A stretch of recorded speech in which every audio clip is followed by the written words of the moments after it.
lunch this week, we're going to have, just like back in kindergarten, a little story time.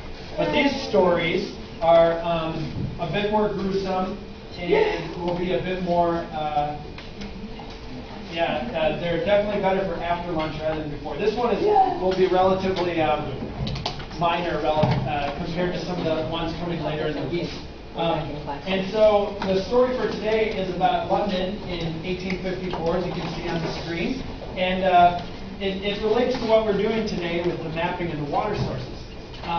And have any of you seen any movies where they portrayed the kings and queens and the women got to dress in beautiful Victorian dresses and the men always had to be proper and wear those goofy wigs? Have you seen movies where they about that sort of thing, right? So London, England in 1850 might have been a pretty nice place to be. You know, you could have been royalty, or you might not have been royalty. You could have been in the ghettos or the slums of the city. And so some pictures of London are very nice. But some of the things they were doing in London at the time weren't so nice.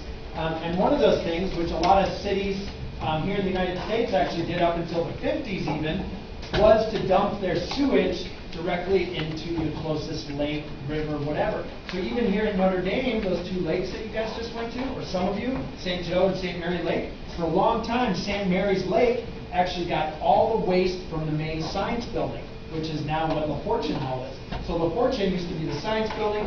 If we were to do experiments here, we would just take those chemicals over to the sink, dump them, and then go into St. Mary Lake.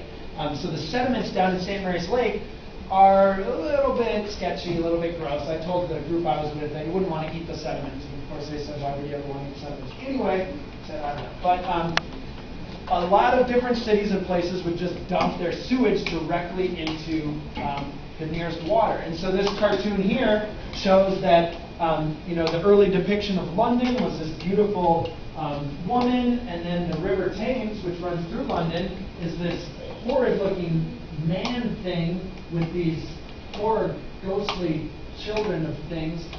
So there was this real dichotomy between London being this beautiful Victorian city, but then a lot of the areas were really nasty. People actually lived with sewage in their basements and under their floorboards because they just had nothing to deal with it yet.